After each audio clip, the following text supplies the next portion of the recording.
filosófico, hemos tratado de dilucidar algunos elementos de esa obra.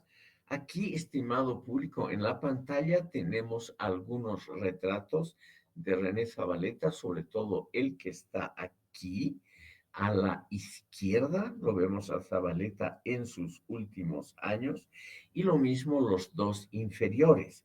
El retrato que está a la derecha arriba no es de René Zavaleta Mercado, sino es del poeta Óscar Cerruto. René Zavaleta Mercado ha inspirado además una enorme producción de libros.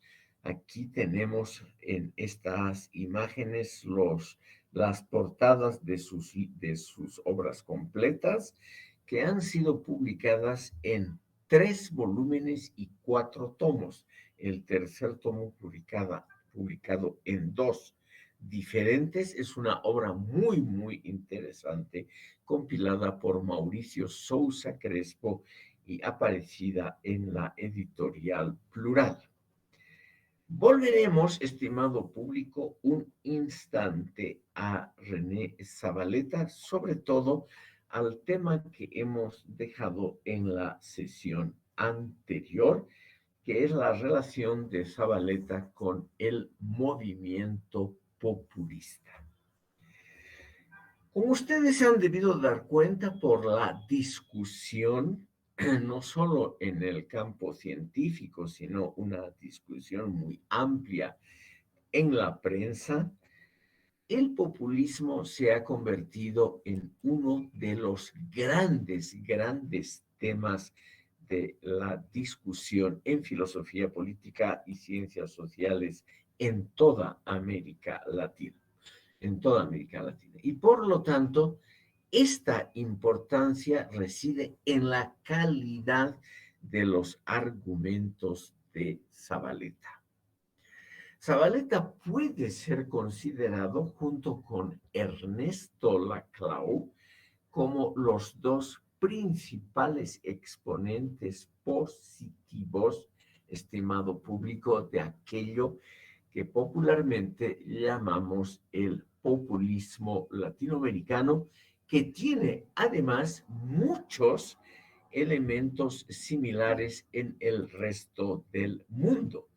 En todo el mundo, estimado público, hay un fuerte movimiento que reivindica lo positivo del populismo, y eso también se nota en otras expresiones culturales como la literatura. En la sesión anterior mencioné al maestro, al mentor y amigo personal de Zavaleta, que fue Augusto Céspedes. Como se trata de una influencia muy, muy importante, permítanme ustedes unas palabras sobre este personaje, autor de algunos clásicos de la literatura boliviana, como El presidente colgado, El dictador suicida, Metal del diablo, y la obra literaria que está aquí en pantalla, Sangre de mestizos, que es la recopilación de sus relatos, de sus cuentos más importantes. Zavaleta, cuando llegó a La Paz siendo menor de edad y adolescente en 1952, tenía 15 años, cayó inmediatamente bajo la influencia de Augusto Céspedes. En todo caso, ha sido realmente una influencia muy importante. Augusto Céspedes, llamado también el Chueco, su apodo, por su modo de andar, vivió entre 1904 y 1997. Tuvo una vida muy larga, nació mucho antes de Zavaleta y murió mucho después.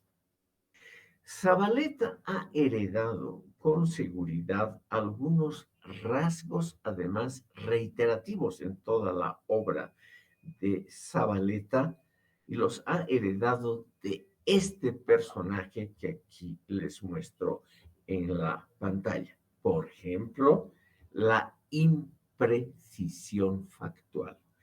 No es, estimado público, de ninguna manera un intento de devaluar la obra de Zabaleta, sino que aquí nosotros, en este curso de la carrera de filosofía, estamos también obligados a ver luces y sombras de un proyecto intelectual.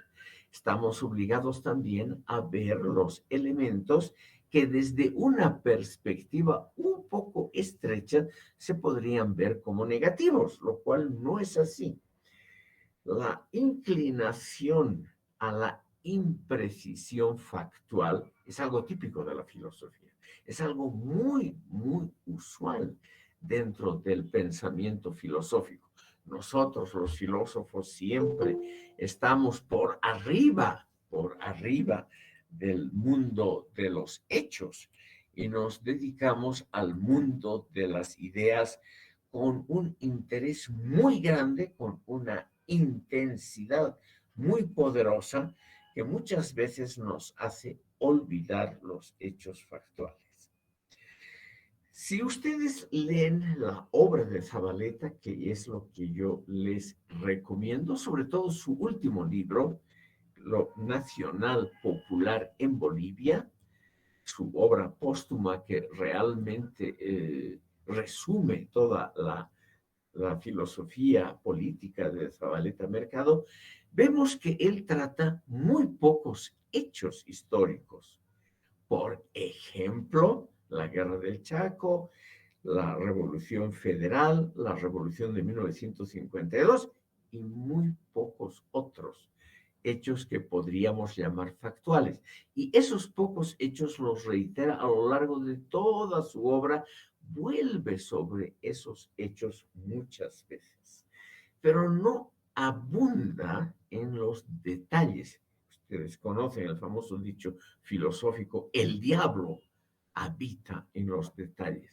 Y los detalles históricos nunca le preocuparon mucho a Zabaleta, pero sí la interpretación de los mismos. Y esa interpretación de los hechos es lo que naturalmente tiene que ser puesto a veces en duda. Esa tendencia a no interesarse mucho por hechos factuales puede ser que haya sido influido por Augusto Céspedes. Lo mismo la tendencia a la reiteración de unos mismos fenómenos y las exageraciones que podríamos literariamente llamar barrocas. El Zabaleta, en el fondo, ha copiado muchas veces el estilo literario muy brillante de Céspedes, ¿no? Que incluía a veces la violencia verbal. Esto también, estimado público, está en la obra de Zabaleta. Para muchos, Augusto Céspedes era la encarnación del pensamiento verdadero de la Revolución Nacional, sobre todo para el ala que podríamos llamar izquierdista del partido, del movimiento nacionalista revolucionario. Augusto Céspedes sería algo así como el núcleo de la doctrina nacionalista de izquierda. Y esto por varias razones que vamos a ver ahora mismo. No hay duda de que Céspedes, Augusto Céspedes, ha sido el exponente más brillante y el de mayor valor literario al exponer la doctrina del MNR en un idioma comprensible para las masas, sobre todo en su obra a mitad entre la ficción y la novela, que es Metal del Diablo.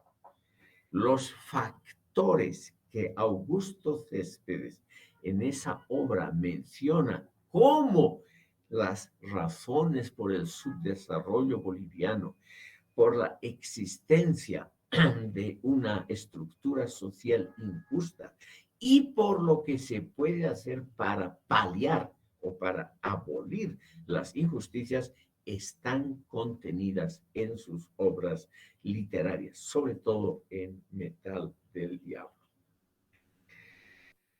No voy a aburrir a ustedes con detalles, simplemente quiero mencionar aquí a un periodista muy conocido hace décadas, Ángel Torres.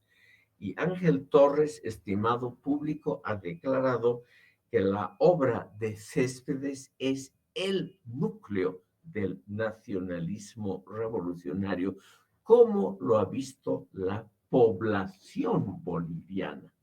Es decir, estimado público, lo importante no es a veces la exactitud de una doctrina o la precisión o la calidad filosóficas de la misma, sino es cómo la población, sobre todo la población universitaria, la población pensante, cómo esta población recepciona una obra. La recepción de una obra es muchas veces importante. Y aquí, en el caso de Céspedes, debido a su lenguaje relativamente popular, a sus ocurrencias literarias, todas muy divertidas, por todo ello y por la enorme calidad de sus novelas y relatos, no hay duda que él ha sido uno de los propagandistas más exitosos del nacionalismo revolucionario en Bolivia y en la región andina. Además, Céspedes, estimado público, es el que mejor ha representado algo que en la filosofía se estudia, pero no se practica: la vinculación entre teoría y praxis. Aquí tenemos a un intelectual, un brillante escritor, un literato del más alto nivel, que siempre estuvo en la praxis política cotidiana, involucrado en la praxis política, hasta en grupos de asalto. Él y Carlos Montenegro, cuyo retrato les voy a mostrar aquí, era además su pariente político. Él y Carlos Montenegro, también de jóvenes, tomaron parte en grupos activos que asaltaban a los enemigos de la tendencia nacionalista, que apaleaban a los opositores, etcétera. También esa parte de la praxis hay que mencionarla, aunque sea un tema desagradable. Aquí en este retrato lo vemos a Carlos Montenegro, obviamente como un gran intelectual. Ven ustedes, aquí está retratado con libros, papeles, es decir, con típicas cosas de nosotros los intelectuales. Pero, lo lamentable, estimado público, de estos pensadores, o sea, de Montenegro y de Céspedes, es lo siguiente. Ellos hicieron un aporte que podríamos llamar al irracionalismo, a las emociones profundas. No quiero devaluar las emociones, pero aquellas emociones que a veces están en contraposición a una tendencia filosófica racionalista. Y esto es lo que ambos, Montenegro y Céspedes, produjeron en el periódico La Calle. Les he mencionado ya, estimado público, la existencia de este periódico muy importante, precisamente para la constitución de un pensamiento político muy difundido. La Calle era un periódico técnicamente muy bien hecho, muy bien redactado. No solamente Céspedes y Montenegro, sino Armando Arce y otras personalidades muy importantes del periodismo boliviano contribuyeron a que La Calle sea un periódico realmente muy popular. Pero al mismo tiempo era un órgano de indoctrinación. La Calle no era un órgano plural que también muestre al lector otras tendencias, otras ideas, sino que era lo que podríamos llamar un órgano de propaganda de una tendencia, una propaganda muy bien hecha, pero propaganda al fin y al cabo. Eran nacionalistas los periodistas que trabajaban en La Calle, que propugnaban ciertamente reformas sociopolíticas necesarias en Bolivia, que era hasta 1952 el ámbito de lo conservador y de lo premoderno. De eso no hay duda, de que Bolivia hasta 1952 era el país donde la modernidad, sobre todo la modernidad de comportamientos, valores de orientación, ideas intelectuales, no habían ingresado. Pero al mismo tiempo, y aquí les quiero mencionar en mi opinión personal, de acuerdo a mis ideas, el punto central. Lo que hizo La Calle, lo que han hecho estos pensadores y lo que ha producido también Zabaleta es una renovación de ideas y tradiciones que vienen de muy atrás, como el autoritarismo, el anticosmopolitismo y el centralismo. Vamos a ver a lo largo de todo este curso que es el autoritarismo. Por ello me referiré al anticosmopolitismo. Es la tendencia a creer, estimado público, que lo propio, lo nuestro, tiene un valor singularmente positivo y que tiene que ser defendido de contaminaciones tomadas de culturas extranjeras. Y aquí tenemos a Céspedes, Zabaleta y Montenegro, que creían firmemente que la democracia liberal, el pluralismo de ideas, la práctica de una diversidad ideológica, que eso era una creencia extranjera que provenía de una cultura ajena al país, que eran las democracias del norte. Entonces, esa idea ha sido realmente reproducida muy fielmente por Céspedes y por Montenegro, y en América Latina, en todos los países, ha sido muy similar, y que lo propio, lo auténtico, o sea, lo que verdaderamente pertenecía al núcleo de la identidad nacional, que eso era exclusivamente la cultura política que venía de muy atrás, la cultura política de la unanimidad de pareceres, del autoritarismo teórico y práctico. Y también la teoría es muy fuerte de que hay que unir a todos los esfuerzos nacionales en una sola línea dictada desde arriba. Yo les muestro aquí a Céspedes porque él realmente se consideraba como el receptáculo, el reservorio de las ideas nacionales, no mezcladas con esas ideas que provenían del exterior, con ese cosmopolitismo que nos decía claramente que lo que viene del extranjero es algo digno de ser estudiado. En cambio, la recuperación de lo propio, la recuperación de la identidad nacional para Céspedes, para Montenegro, para Armando Arce y para el periódico La Calle en general, esa recuperación de lo propio venía por revitalizar las costumbres, los valores de orientación en la praxis política que se habían practicado siempre.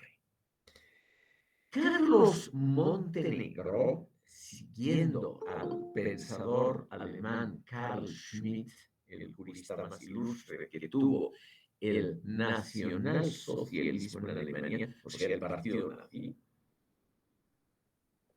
Carl Schmitt fue el que introdujo las llamadas oposiciones binarias excluyentes: patria, antipatria, amigo, enemigo, nación, antinación. Y en eso se basa, estimado público, la obra Nacionalismo y Coloniaje de Carlos Montenegro. Carlos Montenegro murió muy joven, estimado público, poco después del triunfo de la Revolución Nacional, y por lo tanto no tuvo así una influencia personal tan grande como la tuvo Céspedes. Pero Montenegro fue el que dio un nuevo brillo a la teoría de las exclusiones binarias, a esa tendencia a creer que todo puede reducirse a amigo, enemigo, patria, antipatria, nación, antinación. Ustedes ven en esta contraposición que Zabaleta la tomó de Céspedes y Céspedes la tomó de Carlos Montenegro, en esta contraposición hay solo luz intensa y sombra profunda. Hay algo muy, muy positivo, que es lo amigo, lo nacional, lo patriótico, y algo profundamente negativo, que es la antipatria, la antinación, el enemigo. ¿Quién, estimado público, va a buscar o encontrar algo positivo en un fenómeno denominado de antemano como antinación o antipatria o el enemigo? Está claro que el otro, el que piensa diferentemente, la nación que no es la boliviana, etcétera, automáticamente recibe una fuerte, podríamos decir, pintura, una fuerte capa de negativismo. ¿Quién va a defender la antipatria o la antinación? ¿Quién va a buscar algo positivo en el otro? Nada de eso.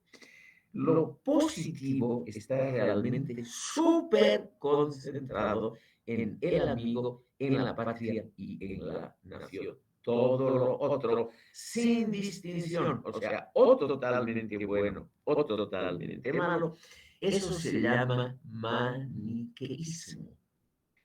No voy a aburrir a ustedes con detalles qué es la religión del maniqueísmo, que fue muy importante hace más de 2000 años, como la expresión que viene del campo religioso se ha solidificado muy fuertemente en el campo filosófico y politológico. Maniqueísmo es la tendencia muy fuerte a creer que se puede interpretar el mundo y las sociedades humanas de acuerdo a un principio elementalismo, amigo-enemigo, luz-sombra, blanco-negro, donde algo es o completamente positivo o completamente negativo, sin existir lugares intermedios y sin admitir que el otro, el adversario, el enemigo, el, el extraño, también puede contener elementos que son valiosos. O sea, hay de antemano una degradación, una clara difamación de lo que es el enemigo, el otro, la antipatria. Por ello, esta tendencia a las contraposiciones binarias excluyentes es muy popular, porque para muchísima gente, no me estoy refiriendo obviamente a estudiantes de filosofía, hay que orientarse en un mundo complejo y hasta hostil. Y la mejor forma de orientarse, una primera y rápida orientación es naturalmente la separación entre lo bueno y lo malo, entre amigo y enemigo. Esta primera orientación en un mundo complejo y hostil, reitero, nos permite de alguna manera comprender ese mundo, aunque sea una comprensión algo distorsionada y no muy clara, pero no hay duda que nos permite una primera comprensión. Y esa primera comprensión, estimado público, lamentablemente es la más popular, la que realmente continúa vigente hasta hoy.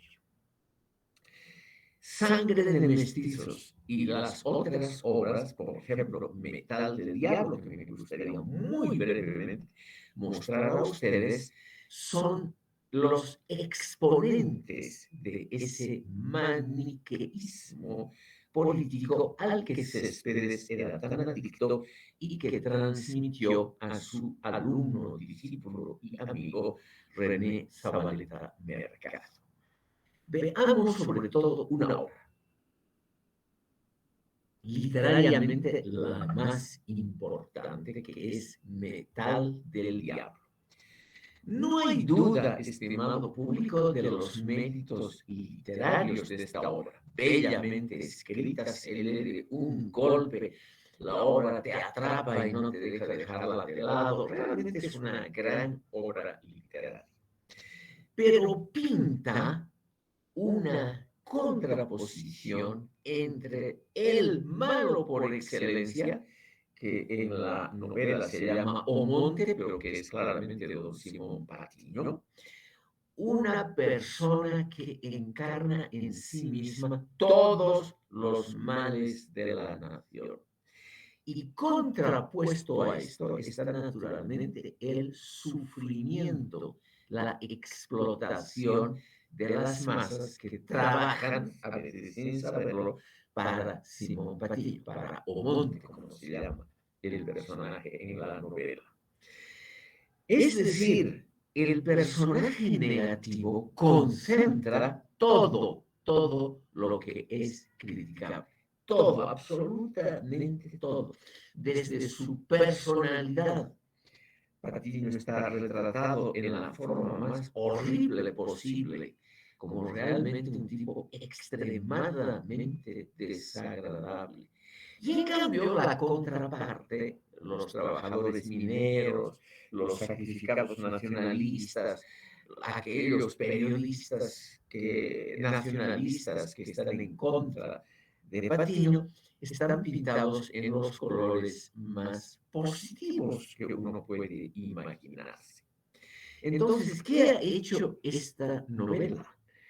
En el campo de la lectura, que podríamos llamar popular, digo podríamos porque nadie lee mucho en ningún país del mundo, y menos hoy día, pero,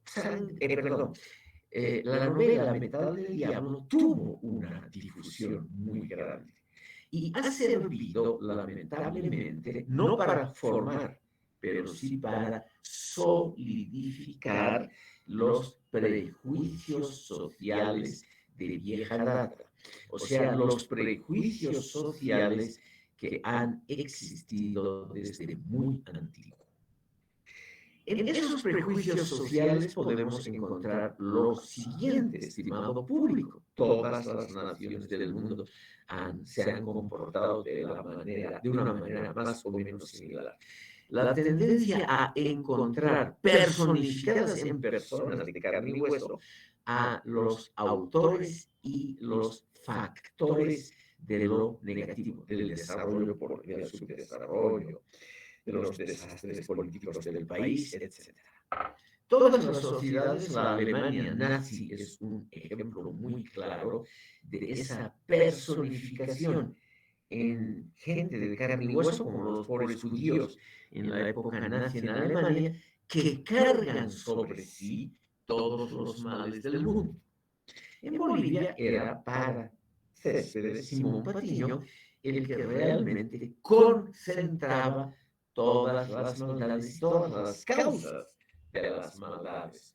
Por lo tanto, el combate in misericordia contra Patiño iba a tener una importancia enorme, que es en parte la base de la popularidad del movimiento nacionalista revolucionario.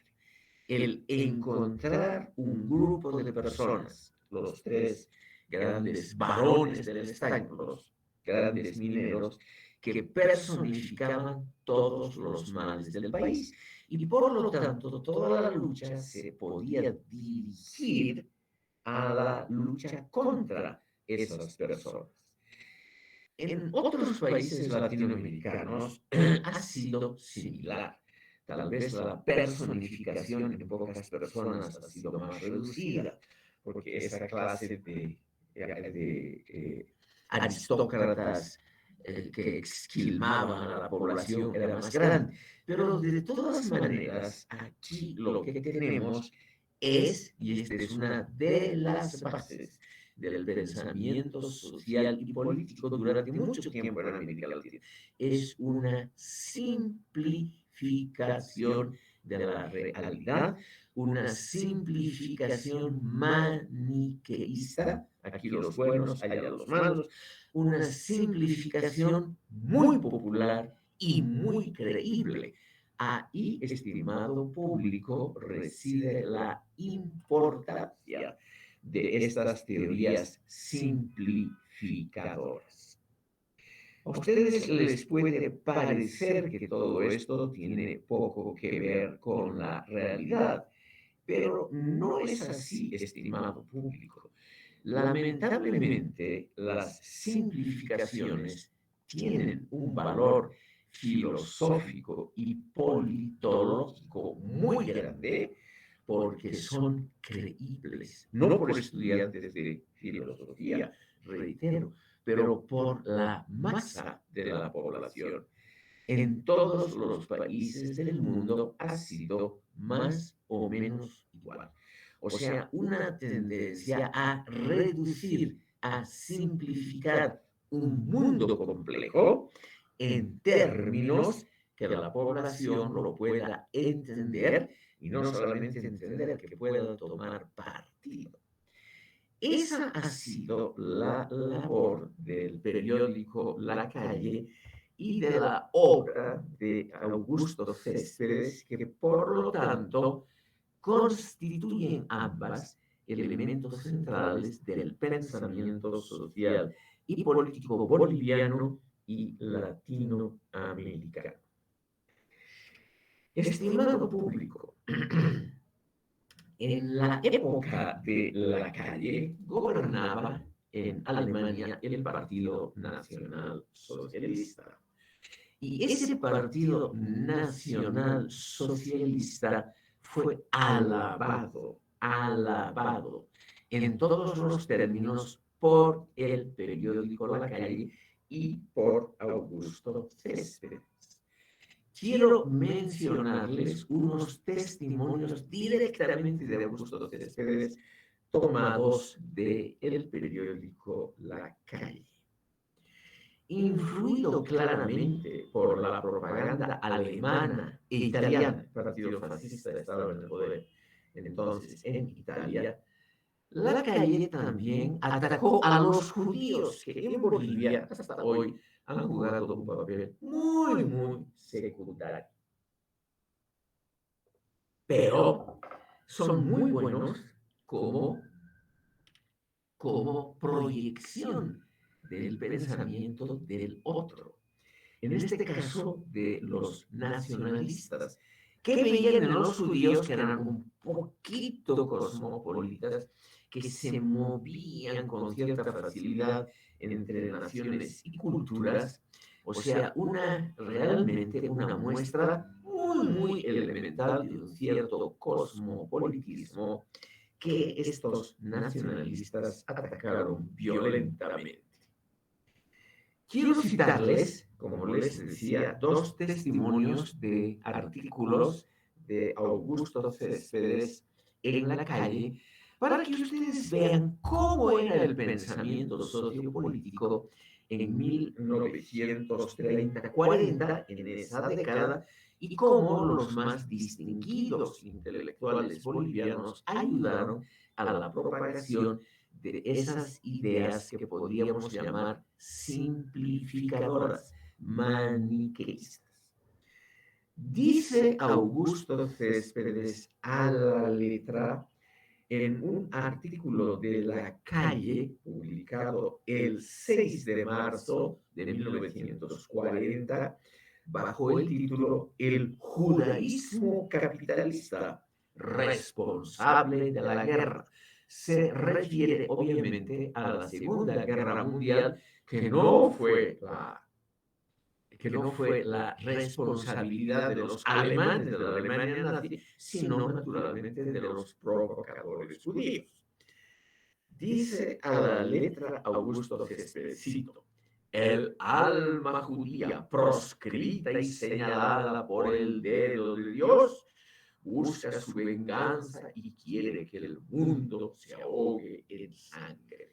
Por ello, ellos han iniciado la guerra mundial. Los hijos invisibles del judaísmo capitalista que estrangula a las naciones se mueven incesantemente en estas jóvenes repúblicas, se refiere a América Latina, procurando su entrada en la guerra para la más rápida dominación del mundo por el pueblo elegido presuntamente por Jehová. Pero gracias a la divina providencia, Alemania, se refiere a la Alemania nazi, se libró de ella. Fin de la cita.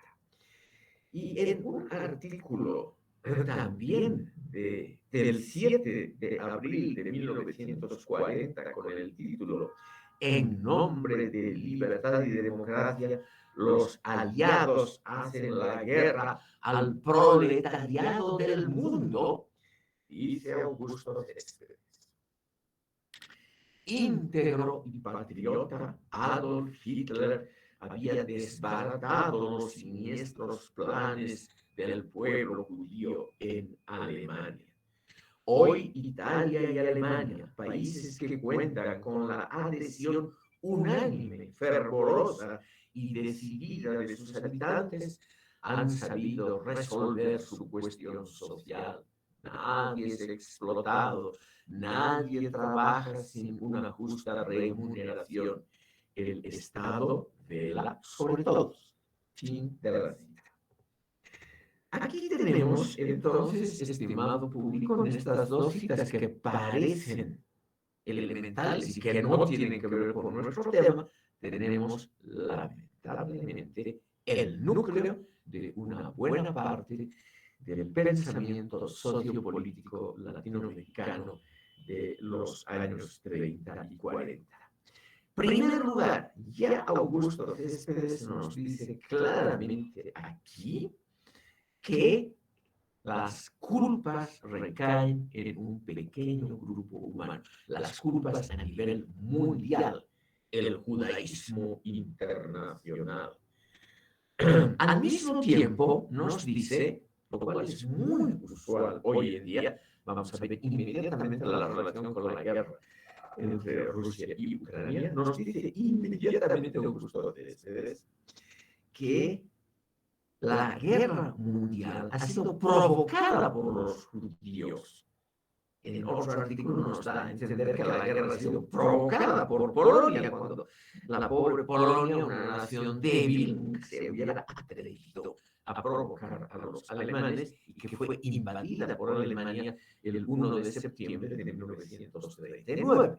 Pero el periódico La Calle mostró ese hecho como si hubiera sido una provocación polaca que los alemanes, estos pobres patriotas, solamente se hubieran defendido de ella. Y además habría sido una provocación del imperialismo judío.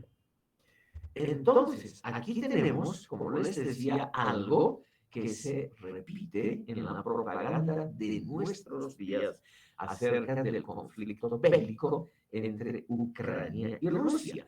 la idea de que hay un grupo malo y perverso de gente y que ese grupo malo y perverso es una minoría que provoca, que hace posible la guerra.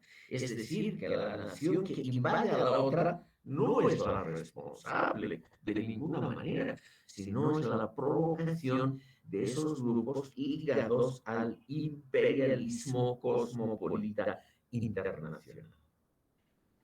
Simultáneamente, aquí en estas breves citas vemos otra idea importante de Céspedes que ha debido influir sobre Zabaleta. Nos dice, en esos regímenes totalitarios, cito al pie de la letra, nadie es explotado, nadie trabaja sin una justa remuneración, el Estado vela sobre todos, fin de la cita. ¿Qué significa esto? Para Céspedes, lo positivo es que el Estado cuide a todos, que el Estado sea todopoderoso, que el Estado, el gran padre de todos, el hermano mayor, ese Estado sea el que vela, es decir, el que se preocupa de la seguridad y también del pensamiento de todos, y que en esos regímenes totalitarios no hay explotación. Es algo que también se repite hoy en día. Entonces, simultáneamente, si ustedes tienen todavía en la memoria la primera cita, al mismo tiempo, Céspedes hace una invocación a Dios y dice, gracias a la providencia, o sea, gracias a Dios, Alemania se libró de la dominación judía. Como ustedes ven, siempre hay una apelación a una fuerza superior y el populismo siempre ha tenido ese rescoldo, ese resto de pensamiento religioso y racional. Bueno, entonces aquí vemos que Céspedes dice, la dictadura es buena si es del pueblo y condena enérgicamente a la democracia formal. Usa ese término despectivo para referirse a la democracia representativa y al pluralismo político. De ahí hay obviamente un paso a la idea de Fidel Castro de que el pluralismo político es una pluriporquería en uno de sus discursos más famosos. La dictadura es buena si es del pueblo, nos dice taxativamente Augusto Céspedes en el artículo ¿Qué dictadura? ¿Qué democracia? Publicado en La Calle el 13 de septiembre de 1939. Tenemos entonces la idea muy fuerte, estimado público, de que una dictadura puede ser positiva si es del pueblo, es decir, de los que hablan en nombre del pueblo, porque una dictadura generalmente no tiene una legitimación clara, permanente, repetitiva de la permanencia en el poder. Entre 1952 y 1964, cuando Zabaleta Mercado actuó en el MNR, llegó a ser diputado y ministro, el MNR, el partido gubernamental, dedicó una parte notable de sus energías a fomentar un gobierno autoritario. En esa época, estimado público, es que hubo el control político a las órdenes del muy técnico Claudio San Román, el jefe de la policía secreta, tema nunca mencionado ni menos criticado por Zabaleta Mercado. Y además tenemos la persecución de los opositores, la construcción de los campos de concentración en Curahuara de Carangas y Corocoro, y otras bellezas, otras linduras de ese tipo que jamás han sido criticadas por Zabaleta Mercado. Una de ellas sí fue mencionada por Zabaleta, y aquí Zabaleta nos muestra su espíritu que podríamos llamar antipluralista y autoritario. En varias obras, por ejemplo, Las masas en noviembre, un escrito de Zabaleta, y sobre todo en Bolivia, el desarrollo de la conciencia nacional, otra obra de Zabaleta, él hace una defensa de gobiernos autoritarios si esos gobiernos, igual que Céspedes, están en favor de los intereses populares.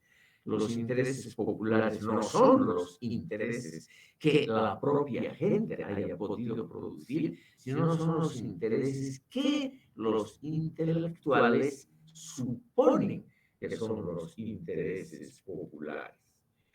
Entonces, estimado público, aquí tenemos algo que Zabaleta ha mencionado. La dictadura puede ser buena si esa dictadura es del pueblo. Quiero citarles por ello un trozo de la obra de Zabaleta Mercado, Las masas en noviembre, muy conocido, donde él en pocas líneas nos muestra esa tendencia a justificar gobiernos autoritarios si son de la línea que él representa. Cito al pie de la letra. ¿Acaso no es verdad, como lo demuestran tantas vivencias, que un golpe de Estado puede ser tanto o más legítimo que un poder que se achaca a sí mismo el ser representativo? Es por esto que el golpe de Estado retiene una suerte de incertidumbre propia de los acontecimientos inconfutables, cuando no el cariz de un hábito social. Fin de la cita. Aquí Zabaleta, y en las líneas siguientes, hace una defensa del caudillismo. Vamos a ver luego otros casos muy interesantes. Si ese caudillismo está del lado popular, si está del lado popular, o sea, del lado nuestro, quiere decir Zabaleta, del lado que él representa, entonces se justifica la dictadura, se justifica cualquier cosa, lo ha dicho Céspedes igualmente, si es del pueblo. Claro que ese del pueblo es una atribución que los intelectuales hacen a nombre del pueblo. El punto más interesante, por ser realmente un asunto hasta trágico, es la defensa, la única, que Zabaleta hizo de actos que podríamos llamar suavemente antidemocráticos. Tal vez ustedes, chicas y chicos jóvenes, no han escuchado que el 20 de noviembre de 1944, varios senadores y diputados en función activa del Parlamento que funcionaba bajo Villarroel y que gozaban en ese momento de total inmunidad parlamentaria, que era mucho más amplia que la inmunidad actual, fueron torturados y asesinados por la policía de Villarroel, y los cadáveres fueron despeñados en el precipicio de Chuspipata en el camino a los Yungas. También en Oruro, ese mismo día, hubieron unos asesinatos similares en Caracol. En 1967, o sea, muchísimo después, Zabaleta escribió sobre esos fusilamientos de 1994 que los miembros de Razón de Patria, la logia militar secreta que compartió con el MNR la responsabilidad gubernamental durante el periodo 43 y 46, dice Zabaleta a la letra, cito, se embarcaron en la aventura emocionada, sombría e implacable de los fusilamientos de Chuspipata y Caracollo cuando, por una decisión votada, resuelven eliminar selectivamente a miembros culminantes de la oligarquía. Fin de la cita. Luego dice en el mismo escrito, no está clara la lógica que promueve dichos acontecimientos, pero, cito, está claro que los asesinos no obedecieron a las instigaciones de un rencor fortuito, a los anhelos de una violencia ocasional, ni a un despotismo vulgar, sino que esto fue planificado por un fin mayor. Cito, por una decisión elevada de ética social. Fin de la cita. Entonces, estimado público, aquí hay claramente una defensa de un asesinato premeditado, como fue el fusilamiento de Chuspipata y también el de Caracollo el mismo día. Hay una defensa porque evidentemente los asesinos obedecían a un plan superior. Y ese plan superior justifica, legitima un asesinato. Aquí estamos, estimado público, muy claramente, en una defensa que Zabaleta hace del principio maquiavélico, el fin justifica los medios. Quiero señalar, estimado público, que durante toda la historia de la humanidad, ese ha sido probablemente el principio rector de la política a lo largo de siglos, o mejor dicho, de milenios. El fin justifica los medios. Pero entre tanto, ya sabemos a lo que lleva ese principio. Sabemos hasta el número exacto de víctimas que ha costado ese principio aplicado en la praxis, por ejemplo, en la época de los nazis, de Hitler, defendido hasta el último instante por Augusto Céspedes, o bajo la época stalinista, al cual Zabaleta le tuvo alguna simpatía. Aquí está el dictador soviético en diferentes etapas de su vida. Aquí en la parte superior a la derecha, hacia el fin de su vida, él gobernó con mano de hierro la Unión Soviética entre 1924 y 1953, cuando murió sorpresivamente. Y en esos casi 30 años de terror, estimado público, de terror, campos de concentración, fusilamientos, toda la guardia vieja del propio partido bolchevique, o sea, todos los compañeros de Lenin que no habían muerto, todos fueron fusilados en los procesos de 1936 al 38, en las famosas purgas de Moscú.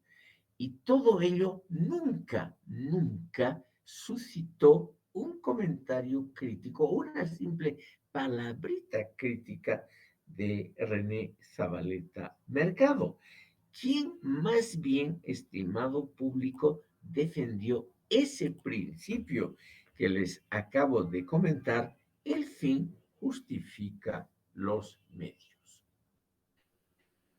El estimado público, el Zabaleta Mercado, estimado público, muy claramente defendió la estructura interna autoritaria del MNR. Son muchos los testimonios que hay sobre el gobierno autoritario del MNR, sobre todo el primer gobierno entre 1952 y 1956. Y Zabaleta siempre tuvo unas palabras de defensa completa, además total, de esa época gubernamental. Por lo tanto, no podemos afirmar que Zabaleta haya tenido una gran simpatía por la democracia representativa, pluralista y moderna.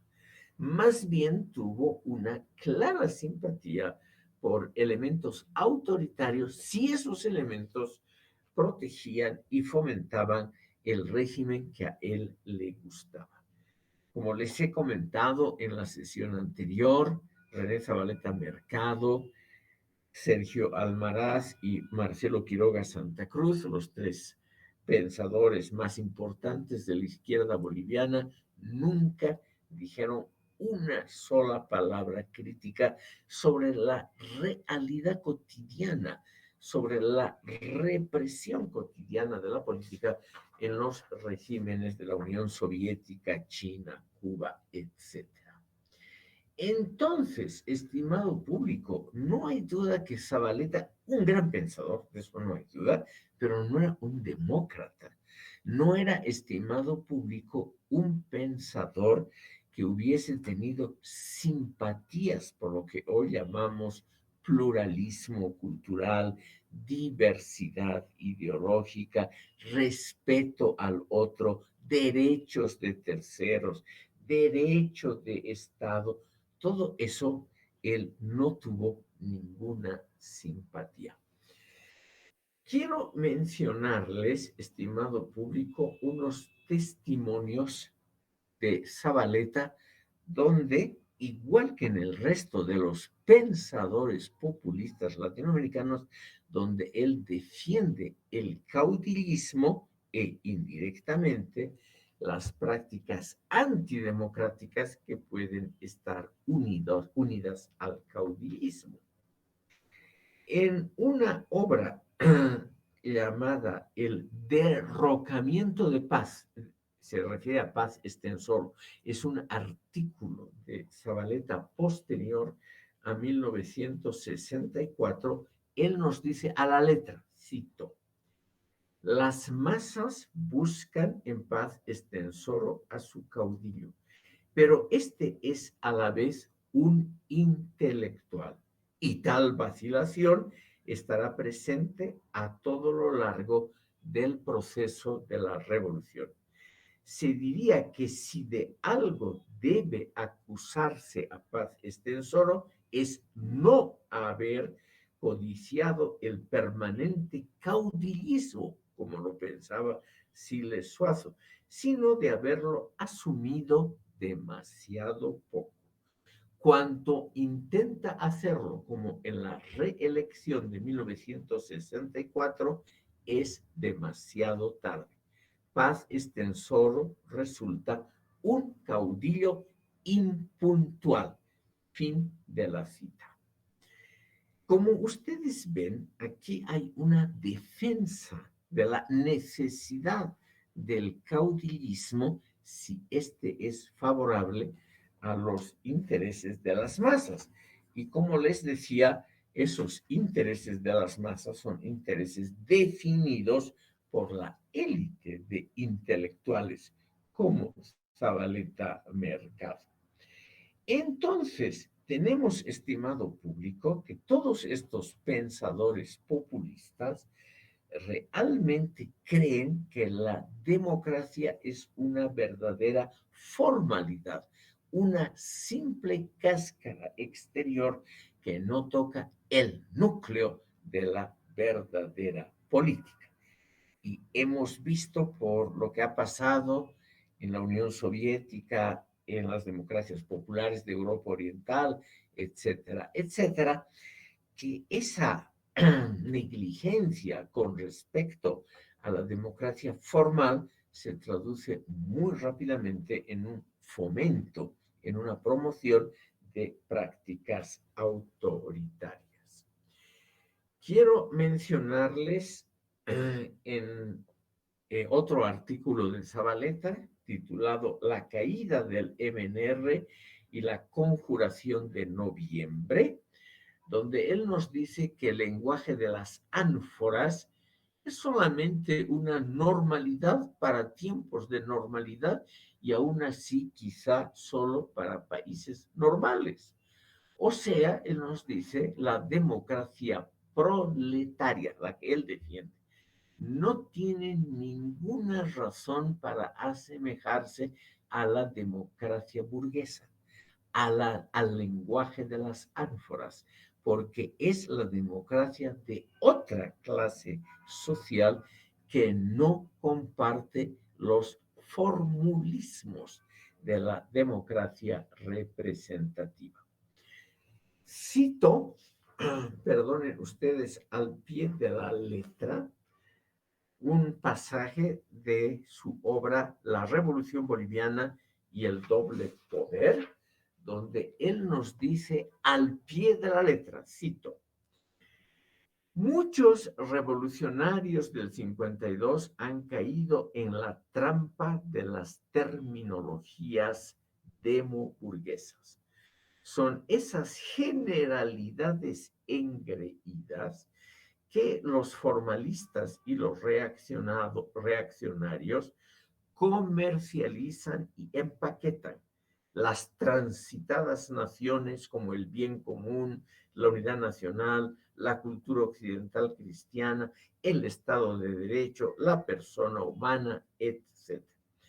Pero es de todos conocidos que las ideas de cultura, bien común, persona humana, son valores que los explotados conciben de manera antagónica a los explotadores. Quizá algunos puristas desteñidos reprochen a este concepto por hacer una limitación clasista de los valores de la democracia, pero la instancia de esta idea es precisamente la contraria de un criterio de sectarismo. Fin de la cita. Entonces, Zavaleta nos dice que en las cafeterías y los periódicos hay palabras mágicas, cito, como el Estado de Derecho, que no significa nada ante un estado de hambre. Por lo tanto, estimado público, aquí hay un desprecio muy grande por las reglas de la democracia que sobre todo protegen al adversario de momento, a la minoría ocasional. Esas reglas que son constitutivas de la democracia moderna y que no son meros formalismos trasnochados. En la experiencia que tenemos a partir del stalinismo y de las otras dictaduras, sabemos que estas reglas no son solamente nociones trasnochadas, etcétera, sino que pueden servir de defensa de los derechos de los otros, de los disidentes, de los que no necesariamente apoyan la tendencia oficial del momento. Haciendo gala de un temprano estilo tecnocrático y autoritario simultáneamente, Zavaleta aseveró que solo la concentración del poder político y la planificación, escuchen bien, dotadas de un poder de coerción, conducirían al desarrollo liberador central y no periférico. Nuestro autor, Zavaleta, no perdió una palabra sobre los resultados concretos de esa combinación en los países del socialismo realmente existente, cuyas falencias económicas y cuyos costos humanos ya eran muy conocidos en su época. Por Por lo tanto, estimado público, estamos aquí ante un gran pensador, lo reitero muchas veces, pero no es un demócrata, no es un defensor de los derechos del otro, porque él mismo lo dice claramente en un texto publicado que se llama simplemente El fascismo. Y aquí es un pequeño texto que está en las obras completas, Notas sobre el fascismo, la dictadura y la coyuntura de disolución, está en el segundo volumen de las obras completas. Él nos dice a la letra, cito, debe decirse, por otra parte, que puesto que todo Estado es en último término una dictadura, la democracia burguesa es en consecuencia el grado de democracia necesario para que la dictadura de la burguesía exista y también el grado de democracia que puede admitir la burguesía sin perder su carácter de dictadura. O sea, fin de la cita. O sea, para Zabaleta, estimado público, lo único que existen son dictaduras. Lo único que existen son regímenes autoritarios. Y lo razonable, según él y muchos pensadores latinoamericanos, es ponerse del lado correcto de la dictadura. O sea, hay que apoyar la dictadura del proletariado con todas sus durezas, porque esa dictadura es la correcta en un mundo donde solamente se eligen entre dictaduras. Es un olímpico desprecio, estimado público, a todo lo que el ser humano trabajosa y laboriosamente ha hecho por establecer un régimen de convivencia más o menos civilizada entre actores diferentes. En cambio, aquí Zabaleta lo que hace es promocionar la unanimidad de pareceres. Para él eso es lo razonable, la unanimidad total de comportamientos, de valores, de orientación, porque esa es la actitud correcta. La diversidad de actores, la multiplicidad de opiniones, eso es algo que nunca le gustó. Él propuso claramente la dictadura del proletariado sin ningún derecho para disidentes, para los que piensan de otra manera, para grupos que no están con él. Quiero aquí, por eso, estimado público, hacer una especie de resumen de esta temática para que ustedes no se aburran y así podamos pasar a otra. Zabaleta proclamó constantemente opiniones enérgicas, pero sin una base documental empírica completa, afirmadas categóricamente como dogmas indubitables que deben ser difundidos como verdades manifiestas de un nuevo catecismo político, el propio. En general, Zabaleta no contrastó sus aseveraciones conceptuales o sus ejemplos concretos tomando en cuenta los pareceres de autores provenientes de otras líneas doctrinales y argumentativas. Zabaleta buscó permanentemente reglas y teoremas relativamente simples para explicar casos y problemas complejos que van desde la formación de los estados nacionales hasta la configuración de un necesario orden social contemporáneo. Se inspiró a menudo en la obra de Lenin y en la de Antonio Gramsci, no tanto en la obra de Marx. A Lenin y a Gramsci, Zabaleta atribuyó a priori una inmensa autoridad intelectual y moral.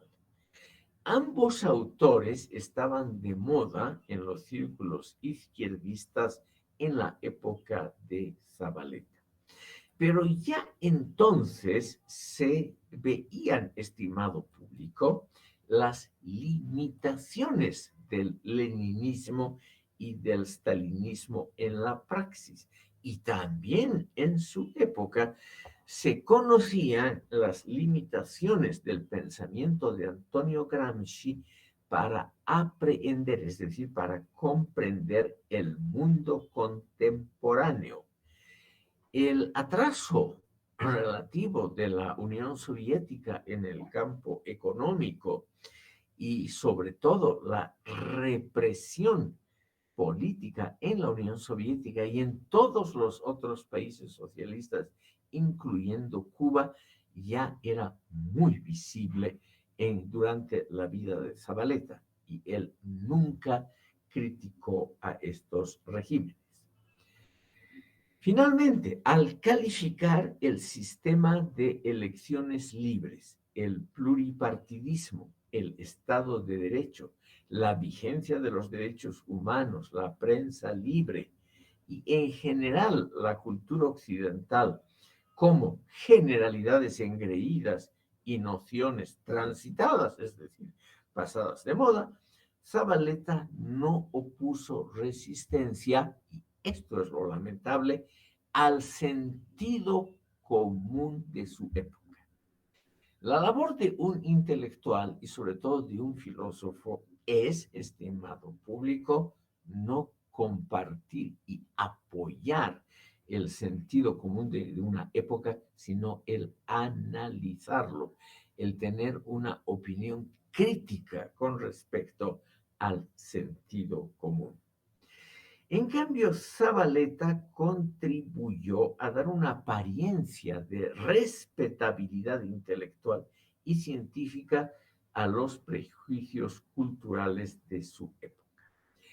Se puede arguir, obviamente, como lo han hecho los marxistas y los nacionalistas hasta hoy, que lo auténticamente relevante corresponde a una dimensión que se halla por atrás y por encima de los formalismos de la democracia representativa. Pero, como sabemos, a más tardar desde 1917, no se puede construir un régimen sociopolítico que pretende ser más justo, más perfecto, etcétera, acudiendo al principio general de la política desde hace siglos que ya lo he mencionado. El fin justifica los medios. Zabaleta se plegó fácilmente a las tradiciones autoritarias de su contexto, de su época, al calificar despectivamente a los adversarios políticos e intelectuales como gente que no comprende el fondo del asunto, como si él tuviese el monopolio de un saber superior que ese sí llevaría al fondo, es decir, al núcleo de las cosas. Pero todo eso, estimado público, nunca es tan simple. Y nuestro deber precisamente es ver los detalles desagradables de todo fenómeno. El deber de un filósofo es justamente analizar lo que va contra el sentido común de una época. Es simplemente poner en cuestionamiento lo que parece lo más elemental, lo más claro, etcétera, porque no hay nada totalmente claro en el mundo de la política. Aquí, estimado público, como son las 12 en punto, haremos un descanso pedagógico de 15 minutos y yo me alegraría muchísimo y yo aprendería si ustedes dedican un pequeño espacio de tiempo a criticar mis opiniones sobre Zabaleta Mercado.